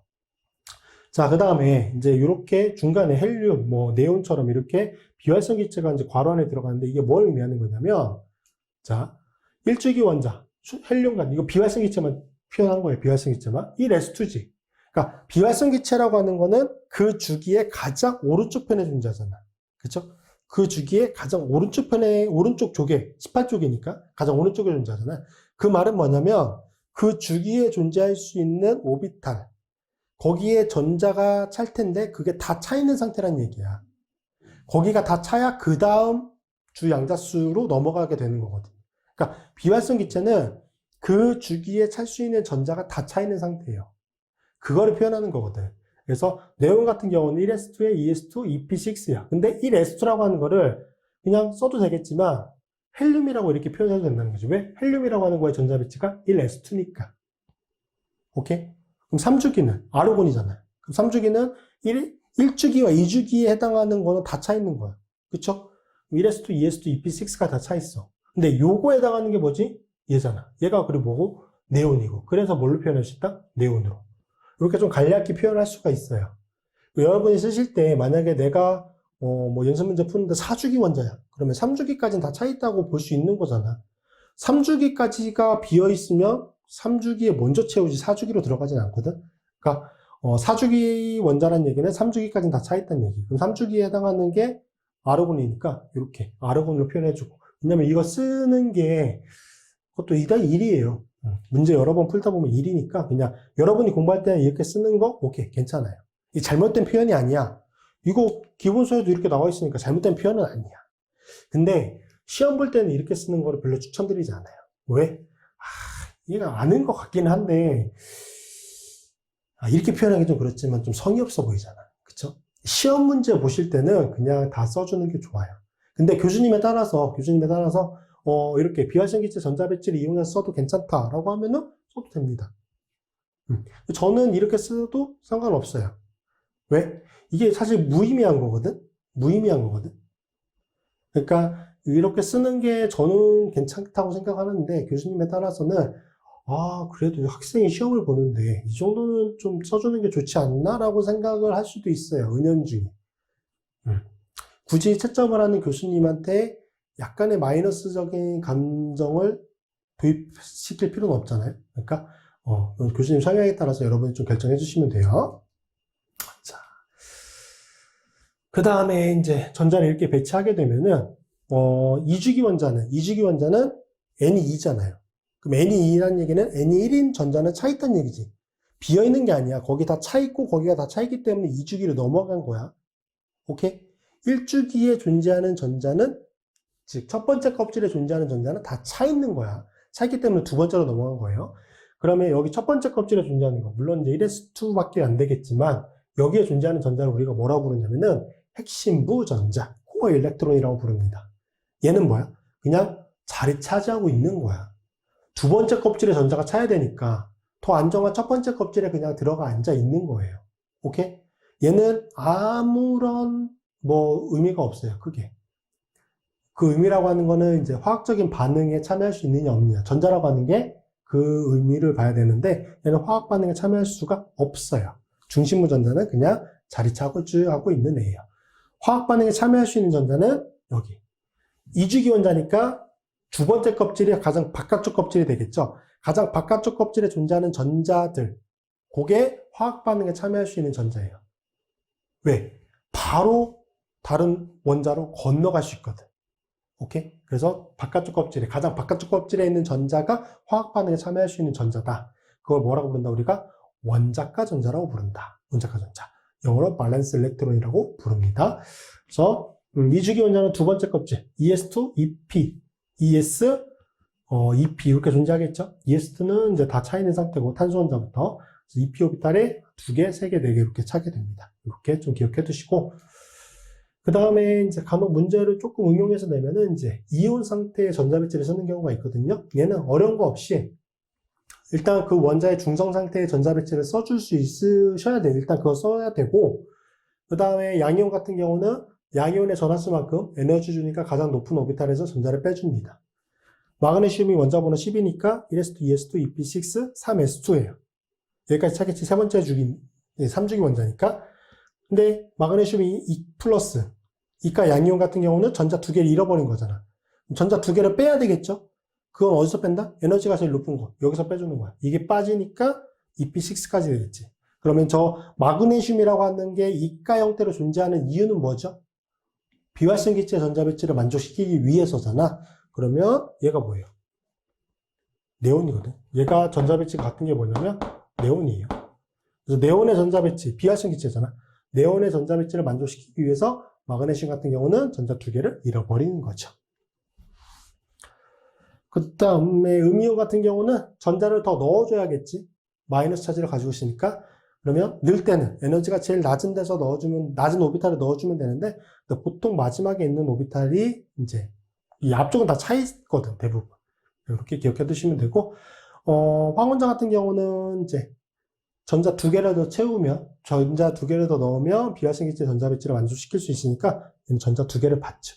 여기다가 채워주게 됩니다. 자, 앞쪽에 지금 원자에 대한 내용 중에 시험 문제 출제될 수 있는 거, 뭐냐면 이거밖에 없어요. 여기서. 제가 앞쪽에서 많은 내용을 설명을 드렸지만, 실제 시험에 나올 때는 여기 전자 배치하는 거, 이게 제일 많이 출제가 됩니다. 그러니까 요거는 반드시 하실 수 있어야 되고, 말씀드렸다시피, 3주기까지는 원자 번호를 주지 않을 가능성이 큽니다. 교수님께서 출제하실 때. 그러니까 외우시던지, 외우시는 게 일단 제일 좋을 것 같긴 한데, 도저히 못 외우겠어. 그러면, 주기율표상에서 유추할 수 있는 방법을 여러분이 터득을 하셔야 돼요. 그거는 여러분께 맡기도록 하고, 요거 관련된 문제 풀어보고, 이제 그 다음 내용 설명드리도록 하겠습니다. 자, 2번 문제 보도록 하겠습니다. 각 원소의 바닥 상태 전자 배치를 나타내시오 라고 되어 있습니다. 자, A, B, C 세 가지 화학종이 제시가 되어 있고, 이제 세 가지 모두 다 이제 이온 형태를 띠고 있죠. 그래서 이온 형태 같은 경우는 중성 상태에서의 전자 배치를 쓴 이후에 이제 음이온 성격을 띠게 되는 경우, 즉 음이온 같은 경우는 전자가 더해지는 거잖아요. 그래서 전자를 더해 주시면 되고, 양이온 같은 경우는 전자를 빼주시면 되겠죠. 자, 수소 같은 경우는 기본적으로 1s1이잖아요. 당연히 1번이니까 1s1이 되는 거고, H-라고 부르는 우리가 보통 하이드라이드라고 부릅니다. H-는 여기에 하나의 전자가 더 더해지는 거잖아요. 그러면 어떻게 되냐면 1s2가 되죠. 우리 1s2 같은 경우는 전자 배치와 뭐가 동일한 거냐면 헬륨과 동일한 거죠. 자, 그리고 B번. 산소 원자 같은 경우는 이제 2주기 원자가 되고 원자 번호가 8번이 되기 때문에 요거는 전체적으로 표현을 해보면 1s2, 2s2, 2p 여기까지 하면 총 4개가 썼잖아요. 그래서 p 오비탈에 총 4개가 차는 형태를 띠고 있습니다. 자, 그러면 여기에 O-이기 때문에 여기도 하나의 전자가 더해지는 거예요. 자, 그러면 어떻게 되냐면 1s2, 2s2, 2p5가 되죠. 자, 이렇게 표현해 주시면 되고, 자, 1s2는 여기 위에서와 같이 헬륨이라고 표현할 수도 있잖아요. 헬륨이라고 표현할 수도 있기 때문에 이거는 이렇게 나타낼 수도 있는 거죠. 헬륨, 그 다음에 2s2, 2p5 이렇게 표현해 주시면 됩니다. 자, 10번 포타슘이 나와 있는데 포타슘은 원자 번호가 19번이에요. 19번이고 이거는 이제 4주기 원자가 되죠. 4주기 원자. 저 표현을 해보면 1s2, 2s2, 2p6, 3s2, 3p6까지가 다 차요. 여기까지 하면은 지금 18개의 전자가 차 있는 상태가 되는 거고 4주기 원자이기 때문에 4s1이 돼요. 자, 그런데 여기서 플러스 형태이기 때문에 하나의 전자가 빠지게 되죠. 자, 그러면 가장 에너지가 높은 전자가 빠지는 거기 때문에 이게 생략이 된다, 제거가 된다라고 보시면 되겠죠. 자, 그러면 결과적으로 1s2, 2s2, 2p6, 3s2, 3p6가 되고 요거의 전자 배치는 뭐와 동일한 거죠? 3주기의 비활성 기체인 아르곤과 동일한 전자 배치를 띠게 됩니다. 그래서 ABC 이온성 화학종의 전자 배치는 이렇게 표현을 해주시면 될 것 같습니다. 자, 이제 다음으로 볼게. 이제 원자과 전자와 옥텟 규칙이라고 되어 있어요. 자, 원자과 전자. 앞쪽에서도 말씀드렸던 것처럼 원자의 가장 바깥쪽 껍질에 있는 전자예요.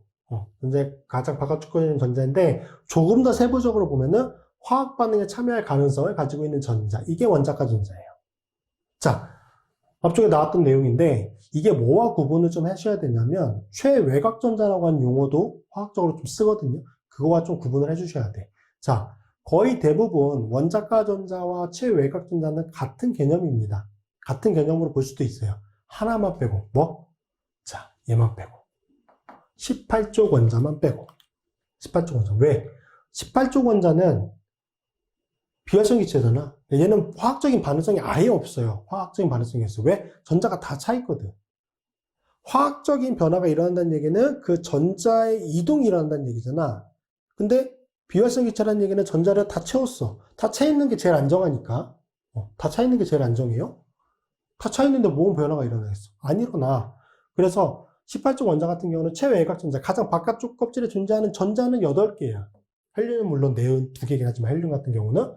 근데 원자과 전자는 화학 반응에 참여할 가능성이 있는 전자잖아.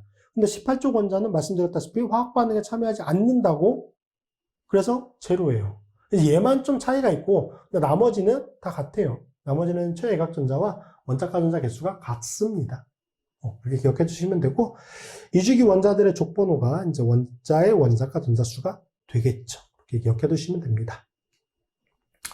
자, 근데 중요한 규칙 중에 하나의 옥텟 규칙. 자, 얘는 뭐냐면 원자는 최외곽 껍질이 완전히 채워지거나 전자 8개를 가질 때, 즉 비활성 기체의 전자 배치를 가질 때 가장 안정하다는 규칙이다. 옥텟 규칙을 정확히 도입을 시킬 수 있는 원자들은 2주기 원자들이에요. 왜냐면 1주기 원자는 이제 수소 헬륨인데 걔는 헬륨이 물론 비활성 기체죠. 근데 1s 오비탈만 존재하기 때문에 전자가 2개밖에 차지 못해요. 그거는 뭐 다른 용어로 뭐 듀엣 규칙 그렇게 부르기도 하는데 뭐 그렇게까지 알아두실 필요는 없고 그냥 2주기 이상의 원자들의 경우에 특히 2주기 우리는 2주기를 생각하시면 돼요. 그냥 2주기를 기준으로 하시면 될 것 같은데 전자 8개가 다 채워질 때 제일 안정하다라고 하는 거예요. 진짜 중요한 규칙이에요. 왜? 가장 상위에 있는 규칙이거든. 뭘 따질 때? 그 원자나 분자의 에너지를 따질 때 그게 옥텟을 만족하고 있느냐 아니냐 그 원자가 그때 제일 상위에 있는 규칙 중에 하나가 옥텟 규칙이에요. 꼭 기억해 두셔야 되고 자 리튬 같은 경우는 1쪽이기 때문에 보통 옥텟을 만족시키기 위해서 어떻게 하죠? 전자 하나를 잃어버리죠. 그래서 얘는 Li 플러스가 되죠. 그래서 얘는 어떠한 전자 배치와 같은 거야? 헬륨과 같은 상태가 되죠. 전자 배치가 헬륨과 같은 상태가 돼요. 베릴륨은 만약에 헬륨과 전자 배치를 같은 상태로 바꿀 거면은 베릴륨이 이가 양이온이 되면 돼요. 그럼 얘도 헬륨과 전자 배치가 같아요. 즉 1s2가 되겠죠. 근데 베릴륨 같은 경우는 간혹 이렇게 이온 상태로 존재하지 않고 공유결합을 형성할 수도 있어요. 공유결합. 다른 원자와 전자를 쉐어해서 공유결합을 형성할 수도 있는데 그러면은 옥텟 규칙을 만족하지 못합니다. 왜? 자기가 갖고 있는 게 원자과 전자가 두 개밖에 안 되기 때문에 옥텟을 만족하지 못하는데 어쨌든 베릴륨 같은 경우는 옥텟을 만족시키기 위해서는 이런 전자 배치를 가지게 될 것이고 이온 상태로 봤을 때 근데 간혹 공유결합을 형성하기도 한다. 자, 붕소원자 역시 마찬가지인데 붕소원자 같은 경우는 바뀌려면은 전자 3개가 이동해야 되거든. 전자 3개를 잃어버려야 되거든. 근데 1개, 2개까지는 그래도 가능해요. 근데 3개 정도부터는 조금 극히 드물어요. 우리가 보는 관점에서. 그래서 붕소는 전자를 잃어버려서 옥텟을 만족시키기는 좀 어려운 원자이고, 뭐 탄소, 질소 이것들도 다 마찬가지죠. 얘들은 어쨌든 공유결합이라고 하는 것. 다음 시간에 말씀드리겠지만, 공유결합이라고 하는 걸 이용해서 이제 최대한 안정화될 수 있는 형태로 결합을 만듭니다. 물론 이제 베릴륨과 붕소는 그렇긴 하지만 얘들은 최대로 전자를 채웠을 때 8개를 만족시키진 못해요. 이 원자들 같은 경우 이제 탄소, 질소, 산소, 플로르 이것들은 다 채울 수 있는 상태가 되고요. 산소 같은 경우는 16쪽이기 때문에 얘는 어떻게 하는 게 좋냐면 산소는 만약에 이온 상태로 원자 상태에서 이온 상태로 옥텟을 만족시키려면은 전자 2개를 받아야 됩니다. 그래서 산소 원자가 이렇게 되죠. 그럼 얘는 뭐와 전자 배치가 같은 거야? 네온과 전자 배치가 같은 거예요. 네온과 이 상태가 되면은 플로르는 얘는 17쪽이잖아. 그래서 원자과 전자가 7개거든. 전자 하나만 받으면 돼요. 얘는 F-가 되겠죠. 얘는 또 이렇게 되면은 네온과 전자 배치가 같은 상태가 됩니다.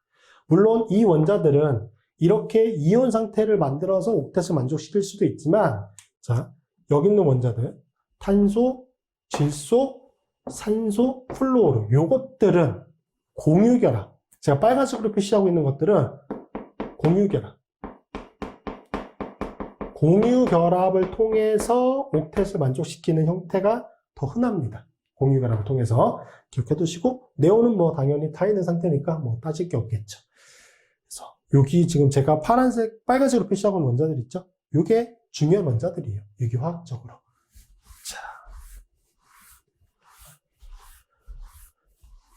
자, 그게 여기서 이제 표현이 되어 있는 거죠. 자, 리튬. 전자 하나 잃어버리면 리튬 플러스. 여기는 플러스 1가가 되면서 뭐가 돼? 얘가 되겠죠? 헬륨이. 베릴륨은 베릴륨. 지금 2주기를 보니까 베릴륨 같은 경우는 2가가 됩니다. 소듐과 마그네슘은 전자 2개 잃어버리면서 뭐가 되겠어요? 네온 배치와 같아지겠지? 그렇게 되고, 여기서부터는 전자를 좀 잃어버리기는 어렵다. 탄소가, 원자과 전자가 4개니까, 4개를 잃어버리든 4개를 얻던 그 딱 중간에 있거든요? 탄소가. 근데 얘는 4개를 잃어버리고 4개를 받고 이런 경우는 거의 없고, 붕소도 그렇게까지 이온화되는 경우는 그렇게 많진 않다. 질소, 산소 마찬가지고, 플로르 같은 경우는 변화가 되면 마이너스 1이 되겠죠. 그래서 네온 배치를 갖게 될 거고, 산소 원자 같은 경우는 마이너스 2가 돼서 네온 배치를 갖게 되겠죠. 네온의 전자 배치를 갖게 되겠죠. 그래서 그렇게까지 좀 기억해 두시면 될 것 같고, 근데 우리는 이 단일 원자 상태가 그렇게 중요하진 않아요. 단일 원자 상태가. 분자 상태가 중요하지. 그래서 결합을 통해서 옥텟을 만족시키는 그런 형태가 조금 더 일반적으로 보게 될 겁니다. 자, 옥텟 규칙에 예외가 있는데 아까도 말씀드린 것처럼 베릴륨과 붕소는 중성분자 형성 시에 결합을 통해서 옥텟 규칙을 만족시킬 수 있는 원자과 전자 개수가 충분하지 않아요. 그래서 결합 형성에도 인컴플리트 옥텟이 됩니다. 왜? 베릴륨은 원자과 전자가 몇 개냐면은 2개거든. 그러면 나중에 배우겠지만 이거 하나와 다른 원자의 그 전자 하나, 그거를 쉐어해서 결합을 형성하게 되거든요. 그렇게 된다라고 해도 최대로 가질 수 있는 게 4개밖에 안 돼요. 이렇게. 얘는 6개죠. 그게 8개가 돼요. 8개가. 그러니까 자기 자신이 전자를 잃어버리거나 얻어서 비활성 기체의 전자 배치를 만족시켜도 되고, 아니면 다른 원자와 공유결합, 결합을 통해서 자기가 최대로 쓸 수 있는 전자가 8개가 되면은 그것도 옥텟에서 만족시키는 상태가 되거든요. 근데 얘들은 최대로 4개고 최대로 6개예요. 그래서 이 베릴륨과 붕소는 옥텟 규칙의 예외, 인컨플릭트 옥텟이 되고요. 그 다음에 인과 황원자는 주위에 8개 이상, 8개 초과라고, 이거 바꿔주세요. 초과라고 보는 게 나을 것 같아. 8개를 초과하는 전자를 가질 수 있어요. 근데 보통 이제 짝수개만큼 증가하니까 8개 초과할 때는 이것처럼 10개나 12개, 이런 식이 되는 거죠. 자, 여기 지금 황원자에, 이게 이제 나중에 나오겠지만 비공유 전자쌍이라고 얘기를 합니다. 요거는 황원자에만 속해 있는 거여서 이 황원자가 주변에 자기가 최대로 포함할 수 있는 전자가 몇 개냐면은 2개, 결합에 2개거든요. 결합엔 다 2개씩. 2, 4, 6, 8, 10개예요. 얘는 2, 4, 6, 8, 12개. 얘도 2, 4, 6, 8, 10개. 10개, 12개, 10개죠. 얘는 주변에 최대로 포함하고 있는 게 8개를 초과했잖아요. 근데 얘는 무슨 원자이기 때문에? 3주기 원자이기 때문에 일단 그럴 수 있다. 3주기 원자이기 때문에 그럴 수는 있어요. 2주기 원자는 무조건 몇 개? 무조건 8개야. 8개를 만족시키는 게 제일 안정이에요. 8개보다 안 될 수는 있어. 8개보다 적을 수는 있어. 8개를 초과하는 경우는 절대 없어요. 그런 구조는 존재할 수 없어요. 2주기 원자는. 오케이? 2주기 원자가 중심부에 존재할 때는 8개, 무조건 최대가 8개예요. 무조건 이렇게 써주면 되겠다. 최대가 8개야. 8개 초과할 수 있다, 없다? 없다. 8개보다 적을 수는 있다, 없다? 있다. 걔는 있다. 8개를 초과할 수는 없다. 얘들은 초과했다. 왜? 3주기 원자이기 때문에. 자, 근데 간혹 이렇게 생각하시는 분들이 있는데, 자, 3주기 원자니까, 3주기 원자. 그럼 n이 3이지? 그럼 l은 뭐예요? 0, 1, 2가 되겠지? 그럼 2가 뭐지? l이 2인 거? 아, 디오비탈이네? 아, 그러면 3주기 같은 경우는 디오비탈이 존재하니까 이게 관여가 돼서 전자가 10개가 되고 12개가 되나? 그런 경우도 있을 수 있어요. 근데 사실 이 구조들에서는 그런 경우는 없거든요. 그래서 이게 나중에 나오겠지만 이제 디오비탈이 관여되냐 안 되느냐는 뭘 봐야 되냐면 혼성화라고 하는 거를 봐야 돼요. 이건 뒤쪽에 다시 자세히 말씀드릴 거예요. 되게 중요하기 때문에. 혼성화와 옥텟 규칙은 직접적인 연관관계가 있지는 않습니다. 오케이? 직접적인 연관관계가 있지 않아요. 이거 나중에 다시 설명을 드릴 거예요. 중요한 건 뭐냐면 얘가 10개가 됐고 12개가 됐다 그래서 무조건 디오비탈이 관여가 된다. 디오비탈을 포함해서 뭐 이제 어떠한 전자가 더 많이 배치가 될 수 있느냐? 무조건 그렇진 않다라는 거야. 그 내용은 다음에 설명을 드리도록 하겠습니다. 자, 좀 길었죠. 강의가 길었어요. 그래서 말씀드렸다시피 적정한 시점에서 아마 좀 끊어가지고 좀 보시고 계속 연이어서 보시는 게 좋을 것 같아요. 뭐 저는 일단 중간에 끊으면 조금 흐름이 끊어지기 때문에 연달아서 설명을 드린 겁니다. 이번 시간에 설명드린 내용 되게 중요한데 사실 실제로 문제로 나올 수 있는 건 앞쪽에서도 말씀드렸다시피 그쵸, 전자 배치 그거가 거의 출제될 가능성이 제일 높은 부분이니까 거기에 대한 연습은 좀 충분히 하셔야 돼요. 이게 내용은 되게 많은데 사실 출제될 수 있는 건 되게 적어요. 2장이 두 번째 2강이 좀 그런 특징을 가지고 있습니다. 자, 고생하셨습니다. 다음 시간에 뵙도록 하겠습니다.